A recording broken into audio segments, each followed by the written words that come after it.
ఎకరాలు పెట్టినావు? 3 ఎకరాలు సార్. ఎందుకు అమ్ముకోవడం ఇల్లు రావట్లేదు సార్. ఇది గోర్లం మేపడానికి అమ్ముకుంటున్నాం. మన రైతు సార్ మాట్లాడుతుంది. రైతులు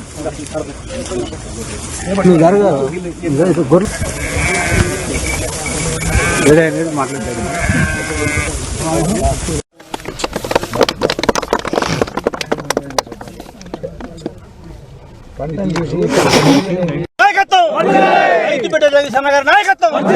ప్రభుత్వం వెంటనే నీళ్ళ రైతులకు, ప్రభుత్వం వెంటనే ప్రభుత్వం రైతులకు వెంటనే ఎండిపోయిన పొలాలను ఆదుకోవాలి. ప్రభుత్వం వెంటనే ఎండిపోయిన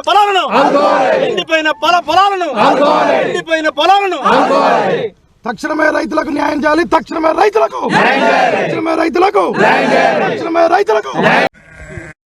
ఇప్పుడు మనం ఇక్కడ పెనువాడ మండలంలో ఎండిపోయిన పొలాల మధ్యన ఉన్నాం మనం. దయచేసి మీడియా మిత్రులందరికీ విజ్ఞప్తి, ఆ వైపు ఏదైతే గొర్రెలు మేస్తున్నాయో మొత్తం పొలాలు ఒక్కసారి ఆ విజువల్స్ చూపించాలి, ప్రపంచం తెలవాలి ఈ ప్రభుత్వం యొక్క గొప్పతనం ఏం చేస్తుంది అనేది. ఇవాళ ఇక్కడ పొలాలు ఎండిపోయినాయి అంటే కారణం ప్రభుత్వమే.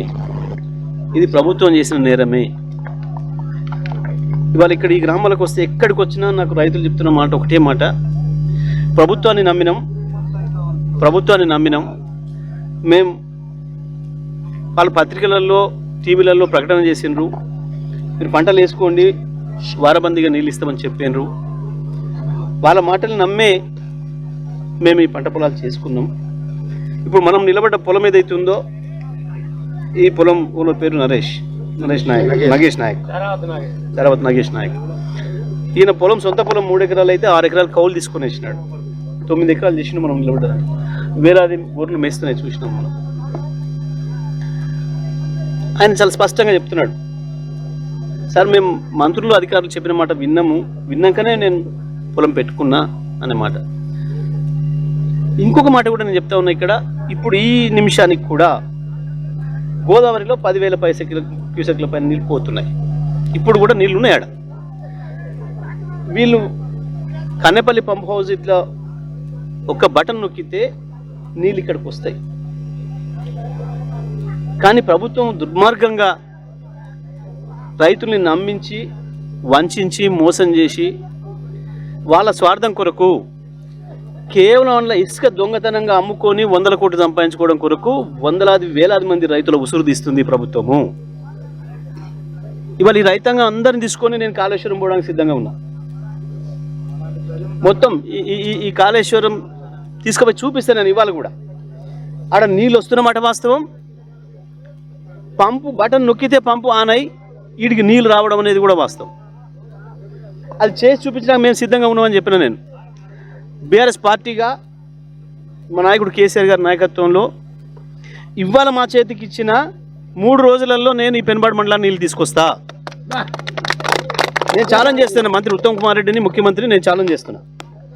నీళ్లు లేక కాదు, సిస్టమ్స్ లేక కాదు, వరుసగా 5 సంవత్సరాలు నీళ్ళు ఇచ్చాము. ఇక్కడ మనం ఎక్కడైతే నిలబడినామో ఈ పంట పొలంలో ఆ రైతు గతంలో సార్ నీళ్ళు ఎక్కువైనాయి బంద్ చేయించండి కాలువ అని చెప్పేటోళ్ళు మాకు.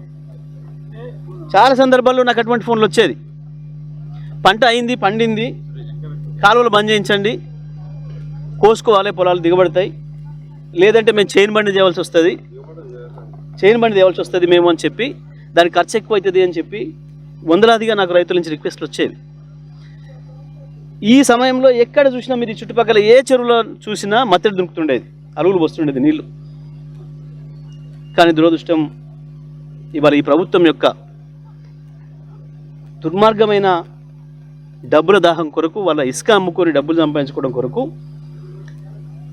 కేవలం కాళేశ్వరం లేదు అని చెప్పి, కాళేశ్వరం కూలిపోయిందని చెప్పి కేసీఆర్ను బదనాం చేయడం కొరకు ఈ రకంగా రైతుల ప్రాణాలు తీస్తుంది ఈ కాంగ్రెస్ ప్రభుత్వం. నేను ఇప్పటికైనా డిమాండ్ చేస్తూ ఉన్నా, ఉత్తమ్ కుమార్ రెడ్డి గారు ముఖ్యమంత్రి గారు వెంటనే మీ అధికారులకు ఆదేశాలు ఇచ్చి పోయినాయి కొన్ని పొలాలు ఇంకా కొన్నైనా మిగిలి ఉన్నాయి. ఇప్పుడు ఆ నగేషే చెప్తున్నాడు, నేను 9 ఎకరాలు పెట్టుకున్నా, 3 ఎకరాలు ఇప్పటికే మేపినరు అమ్ముకుంటున్నా, నీళ్ళు ఇప్పుడు ఇస్తామని గ్యారెంటీ ఉన్న 6 ఎకరాలు మేపేసినరు, ఇంకా 3 ఎకరాలు ఉంది. ఇంకొక రైతు కూడా చెప్పినట్టు నేను పైన 7 బోర్లు వేసిన, ఒక్క తడి నీళ్ళు ఇస్తే నా పొలం బతుకుతుంది అని చెప్తున్నారు. మనం రాగా ఇప్పుడు పైన కూడా మాట్లాడినాం, ఆ రైతు లతీఫ్ ఆయన కూడా చెప్పినాడు మనకు, అక్కడ కూడా గొర్రెలు మేస్తున్నాయి. 6 ఎకరాలు పెట్టినా సార్, నేను 3 ఎకరాలేమో ఇప్పుడు అయిపోయింది, గొర్రెలకు అమ్ముకున్నా, ఇప్పుడు నీళ్ళు ఇస్తే పైన ఇంకొక 3 ఎకరాలు బతుకుతుంది నాకు, కనీసం దాంతో పెట్టుబడి